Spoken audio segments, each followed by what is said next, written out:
سلام البنات الحباب ديالي، ان شاء الله تكونوا بالف خير وانتم تشوفوا الفيديو تاع اليوم اللي راح يكون ان شاء الله بزاف بزاف بزاف بنين. الفيديو راح يكون بنين.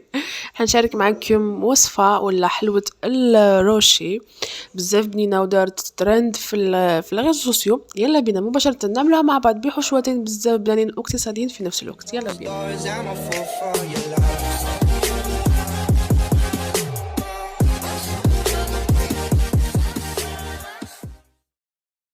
الوغ يا البنات يا الحباب رايحين نعملوا اول خطوه لنهار اليوم نتاع الحلوه نتاعنا. رايحين نعملوا عجينه صابلي او بات صابلي اللي نحتاجوها باش نعملوا القاعده نتاع الحلوه. عندنا هنايا 250 غرام تاع الزبده مع كاس نتاع السكر غلاس. نطلعوهم مع بعضهم يعني حوالي 5 دقائق حتى 10 دقائق حتى نتحصلوا على كريمه تكون يعني خفيفه. رايحين نضيفوا بيضه كامله مع 3 صفار بيضات.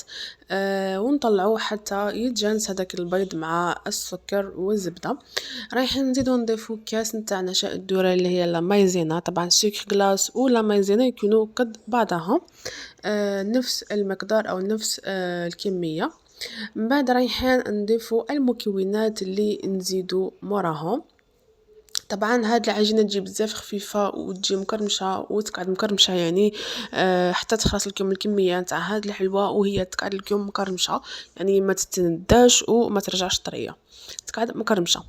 رايحين نزيدو نضيفو كاس الا ربع نتاع زيت سانغو، ولا تقدروا تضيفوا نص كاس برك.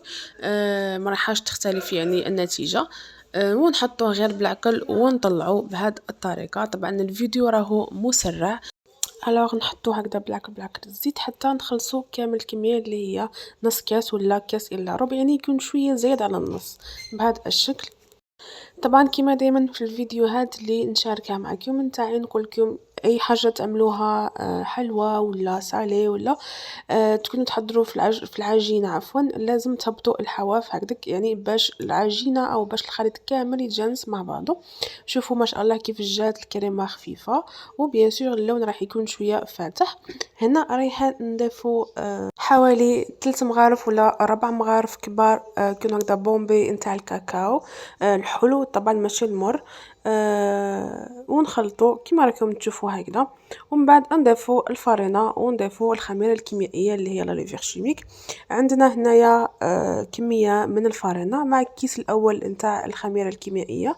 بيان سور لازم نغربلوهم اون كاو حشره ولا ما على باليش انا اي حاجه ما نحتاجوهاش في العجينه نحيوها في الغربال ولا كي نغربلوهم ندخلوا مع الاول هكذا بالباطور ولا بالمضرب اليدوي ولا حتى بيديكم الكيفيه ولا الطريقه اللي تساعدكم اعملوا بها.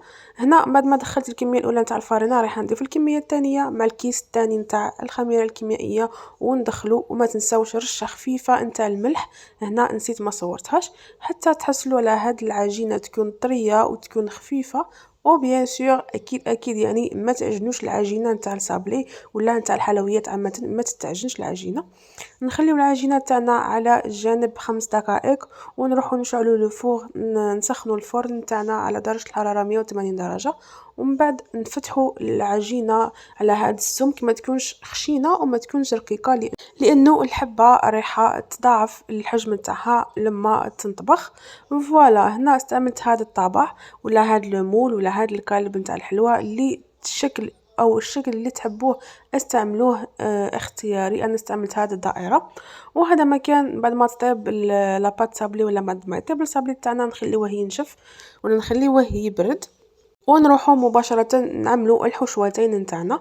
هنا عندي كمية من شوكولاتة الطلي، وعندي الكنافة راح لي الاسم تاعها الكنافة المحمصة، ورايحين نخلطوا هكذا. طبعا انا هنا استعملت علبة صغيرة نتاع شوكولاتة نتاع الطلي كما راكم تشوفوا، وحطيت حوالي كاس تاع الكنافه المحمصه. ورايحين نخلطوا مليح الحشوه نتاعنا هكذا حتى نتحصلوا على عجينه ولا نتحصلوا على قوام يكون شاد روحه، ما يكونش ناشف بزاف وما تكونش خفيفه.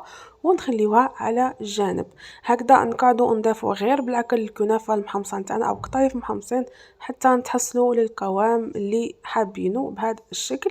ونروحوا مباشره نعملوا الحشوه الثانيه اللي هي كراميل والفول السوداني المحمص يكون مرحي خشين. هذه هي الكميه تاع الكراميل. طبعا علبه صغيره تتباع واجده، ما عملتهاش انا في المنزل، ما كانش عندي الوقت، ولكن تحبوا تعملوها في المنزل اعملوها في المنزل. ولكن بما انه تتباع واجده تقدروا تشريوها وماشي غاليه بزاف، تتباع 30,000.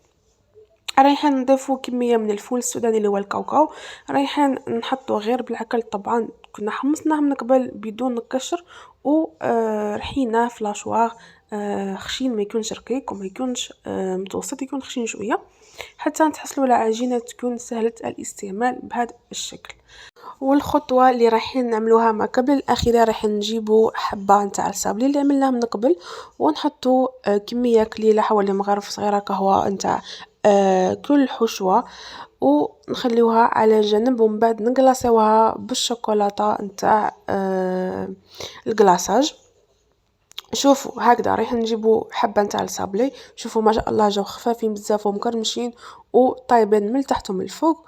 ولازم تخليهم يبردوا باش ما يتكسروش في يدكم لما تكونوا تستعملوا.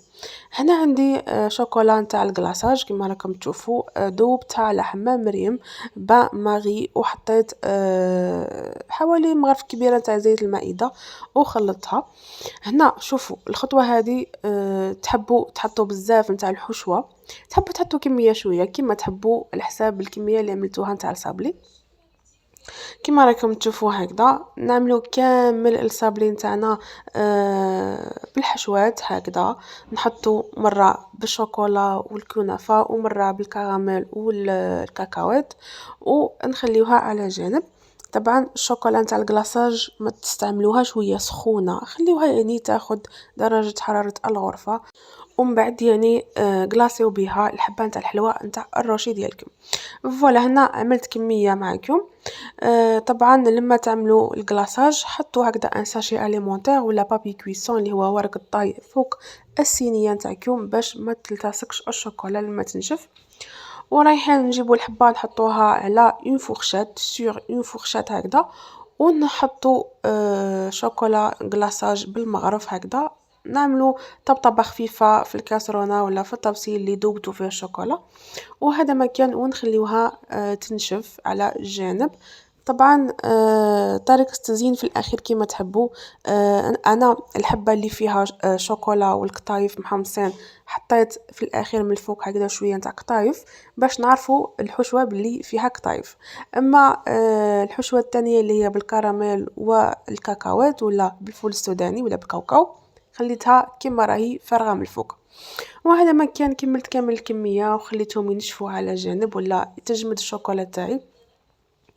واش راح نقول لكم حلوه بزاف بنينه، و يعني تجيكم كميه لاباس بها، تقعد لكم حتى 10 ايام سمانه. الا كان قسمتوها على فامي ولا عطيتوها للجيران ولا احبابكم راح تخلط لكم تقعد لكم يعني سمانه. اما اذا خليتوها كامله في الدار كما صرات لي انا ما قعدتليش، دونك راح تاخذ لكم فتره اطول. فوالا وهذا ما كان ان شاء الله تجربوا هذه الوصفه وتعجبكم، واكيد راح تعجبكم لانه بنينه بزاف و ما تنشبعش يعني بزاف بزاف لوغو تاعها سبيسيال وتهبل. هذا هو الشكل النهائي، شوفوا هنا كيف جات ما شاء الله. واش راح نقول لكم اللي وصل هذا الحد من الفيديو مازال ما اشتركش في القناه، اشتركوا في القناه فضلا وليس امرا، ما تبخلونيش بالدعم تاعكم. كما انا ما رانيش نبخلكم باي حاجه نعرفها وتعلمتها في حياتي او في حياتي اليوميه نشاركها معكم دائما. هنا راح نقطع معكم حبه من كل حشوه ولا من كل نوع باش تشوفوا من الظهر كيف جات. طبعا الصابلي هذاك قاعد مقرمش حتى اخر حبه عملتها، وما رانيش نكذب عليكم يعني صراحه التقرميش يقعد ما يفسدش ولا ما يتنداش هذاك الصابلي. شوفوا هنا اللي بالكراميل والكاوكاو جات ما شاء الله. والبنه انتم تاكلوا وحده وراسكم كلكم زيدوا. وهذا ما كان وصلنا لنهايه الفيديو نتاع اليوم. تلاقاو ان شاء الله في الفيديو القادم وشاهدكم في الجنه. سلام.